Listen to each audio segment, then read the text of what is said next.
Welcome to EPG Pathshala. We all know that we are a developing nation. But are we really catering to the rural and to the very cornered part of our life? It's a question that we really need to ponder. It's not only the government who's responsible for it, for sure. Here we have another friend who's welcoming the rural as well as the urban intake and the urban collaboration, and that is ICT, that is Information and Communication Technology. Indeed, we have become boundaryless. Indeed, we've become one. We've become closer. But sitting at one part of the world, we know what's happening in the United States. We know what's happening in the other part of the world. But do we really know what's happening just besides in the neighborhood? Are we really aware of how exactly the life in the rural are still? We don't really. Or even if we are aware, we're not really concerned about as to do we really need to make any changes, any efforts to bring about an amendment in the quality of their life. But with the advent of information and communication technology, things have actually revolutionized. They have the access to education. People don't really have to bother about money and finance anymore. And in this particular module, we shall be seeing how ICT has not just changed the lives of those who can afford the education, but also for those who cannot afford education in terms of money, finance. We believe in education for all, and ICT is exactly doing the same.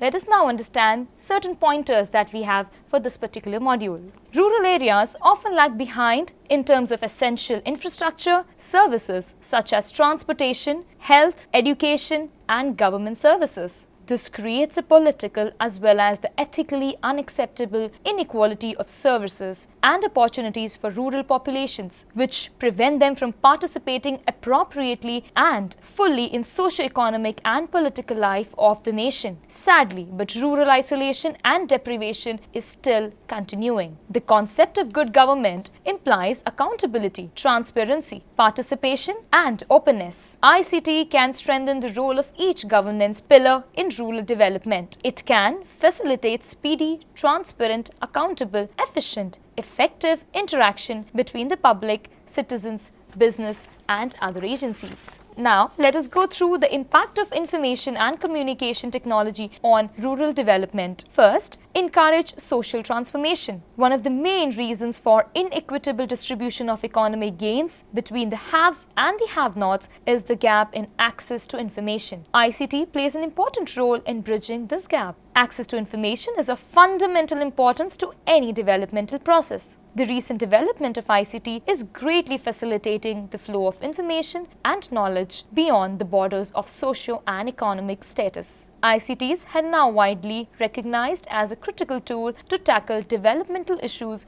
which ultimately leads to social transformation. Second, ensuring a better quality of life. Indeed, it provides important commercial, social, educational benefits. By expanding the use of government services, ICT strengthens the livelihood opportunities for rural India. ICT helps to access to markets, health, and education. Hence, it ensures a better quality of life. 3. Strengthening the information base for the rural communities. ICT initiatives may be designed to provide access to the information about their rights, entitlements, and the availability of various government schemes and extension services. Fourth, implementing rural development initiatives. ICT plays a crucial role through demand-driven information communication services. ICT addresses the information gaps and blockages by strengthening the decision-making capacity of the rural poor, as well as the resource institutions of every rural community. Fifth, enhancing people's participation in nation-building process. Communication technologies mobilizes people and seek their willing participation in the development process of a country. In a developing country like India, ICT is regarded as one of the key elements in modernizing agriculture, in producing healthy literature and trained workers for industry, and for bringing about effective participation in the nation-building activity. Let us now see the telecommunication for rural development. Information is essential due to socio and economic activities that comprise the development process. Telecommunication helps to connect people and acts as a link in the chain of development. India achieved substantial socio-economic development since independence, but unfortunately this development has not been shared equitably by all. Some sections of the society have been left out, and some areas like the rural, tribal and remote areas could not keep pace with the urban areas in development. If vast sections of the societies and areas are left out, it breeds unrest and is not conducive to a sustainable development of the country. That is why we have something known as community radio. Community radio is another strong weapon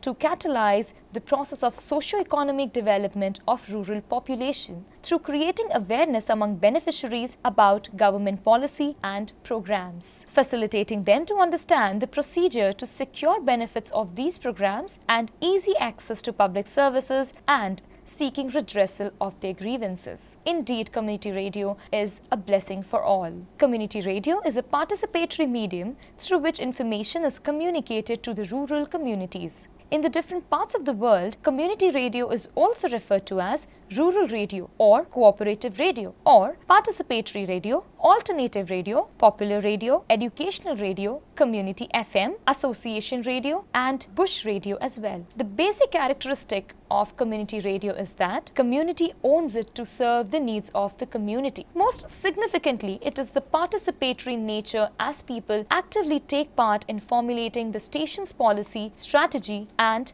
program content. Community radio presents opportunities to participants to share their personal experiences in relation to development policies, programs, and attempt to facilitate efficient implementation of programs relating to health, education, nutrition, sanitation, women empowerment, agriculture, etc. According to UNESCO in the 2002, community radio is a type of radio service that caters to the interest of certain area, broadcasting content that is popular to a local audience. It aims at providing and improving socio-economic conditions and the quality of life for the community through well-conceived and designed programs for targeted community participants. Let us now understand what are the initiatives taken by community radio in India. 1. Gyan Vani Community Radio. The Human Resource Development Ministry and the Indira Gandhi Open University, with the help of Prasar Bharati, launched Gyan Vani Community Radio in 2001. It covers a wide range of subjects like creating awareness about Panchayati Raj institution and their functionaries, women empowerment, consumer rights, human rights, health, education, science education, teacher education, vocational education, adult education, and education for the downtrodden. Next is Uttarakhand Community Radio, which is also known as Kumaon Vani. It was launched by the Energy Resource Institute on March 11, 2010 in Mukteshwar with a radius of 10 kilometers and covering 20 villages. Broadcast programs on environment, agriculture, culture, weather and education. Third is the Radio Active, which was established in the campus of Mahavir Jain College, Bengaluru, covering the entire city. It transmits daily 3 to 4 hours programs focused on environment, women empowerment, children in need, animal welfare, disabled persons, human rights persons' welfares, besides committed to educate the children of migrant construction workers and focus on development and welfare of the laborers in general. Now, let us move further to a new concept, that is rural telephony. This belongs to telecom grade. Rural telephony for rural development, it basically connects the rural and provides key strategies like distributing locally relevant information, targeting disadvantaged and the marginalized group, promoting local entrepreneurship, improving poor people's health, strengthening education, promoting trade and e-commerce, supporting good governance, building capacity and capability, enriching the culture, supporting agriculture, creating employment opportunities, reinforcing social mobilization.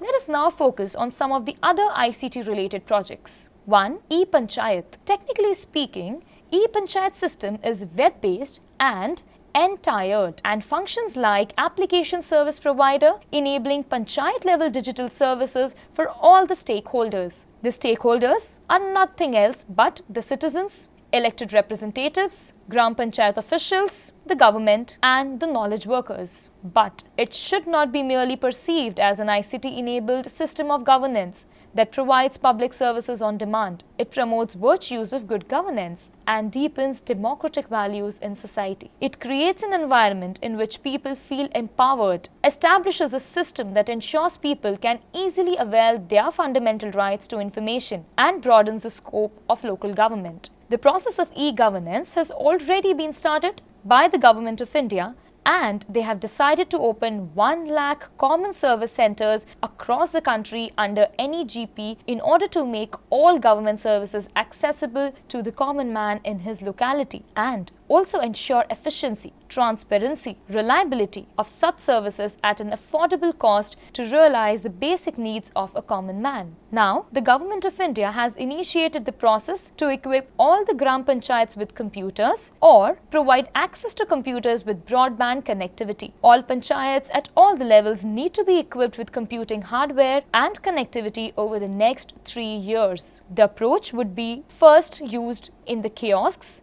which is being set up under the NEGP's Common Service Centers initiatives. For the remaining panchayats, it is proposed to engage independent service providers who would be selected on the basis of a bidding process. It has been also planned to equip all the panchayats with necessary softwares and skills to handle the e-governance for better delivery of services to each citizen. The other major component of e-panchayats would be that of the capacity building of functionaries of Panchayati Raj institutions. The infrastructure that is proposed to be created through PRI would be utilized for training of elected representatives about their responsibilities and for giving them functional knowledge of the schemes that are implemented through the panchayats or through the statutory committees. That was all about e-panchayat. Moving on to the next, Drishti. Drishti has identified 3 core pillars of sustainability, namely livelihood, services and basic infrastructure. On these 3 pillars rests the sustainability of any community wherever they may exist. If one of these 3 pillars goes weak, it impacts the very foundation of the community.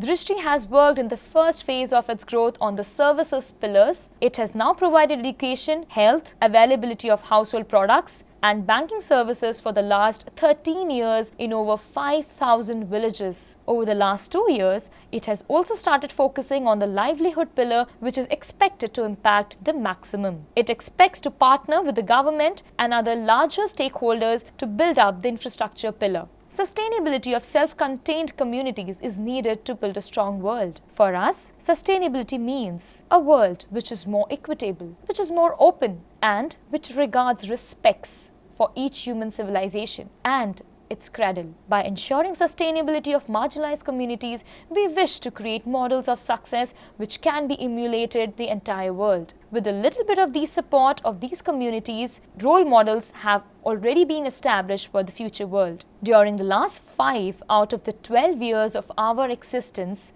Drishti has developed a home-ground, low-cost, last-mile distribution network, mostly catering to the packaged product needs of a small to medium villages. Indeed, it has done a lot in order to sustain these rural communities. The third aspect is the e-Mitra. E-Mitra is Rajasthan state government started projects in the year 2002. It was started to deploy the IT-enabled benefits. 2 projects came into existence, namely e-Mitra and Jan Mitra. Jan Mitra is an integrated element platform through which the citizens of Rajasthan can avail the benefit if getting the desired information regarding any government department. It has not only helped the government by reducing the burden of attending every cell, it has also reduced the waiting time for the service and has led to provide comfort to each citizen. Lok Mitra is an urban electronic governance project which was launched in the Jaipur city in the year 2002, which helps the citizens to pay their bills online to save the waiting time. That was about e-Mitra. Moving on to the fourth aspect, land records computerization. The project is a collaborative effort with the Ministry of Rural Development providing funds to states for the data collection and site preparation, etc. States like Madhya Pradesh, West Bengal, Orissa, Uttar Pradesh, Sikkim, Andhra Pradesh, Pondicherry are already in an advanced stage of computerization of land records. Various kinds of land records software operational in different states like Karnataka, Tamil Nadu, e-Dhani in Goa and Apna Khata Rajasthan, e-Dhara in Gujarat, Bhumi in West Bengal, Hem Bhumi in Himachal Pradesh, etc. are already under the work. Moving on to the next, we have Lokvani. Lokvani is another e-governance effort initiated by the district administration of Sitapur, that is Uttar Pradesh, in collaboration with NIC. Lokvani provides citizens an opportunity to interact with government without actually visiting the government office. The Lokvani network is spread across all the 6 tehsils and blocks of Sitaur. The services provided through the kiosks include information about various government schemes, forms, list of old age pensions, list of scholarship beneficiaries, allotment of food gains, allotment of funds to Gram Panchayat, land records, etc. With this, we have seen that there are so many options that the government is already functioning at. So you see, ICT has actually revolutionized, and now we need to be happy for the fact that rural and urban, we are all together. And let us not forget one thing, that where we are accessing the information of others, we are also providing and helping others to educate. Education for all. After all, that is the motto of all of us. Thank you so much.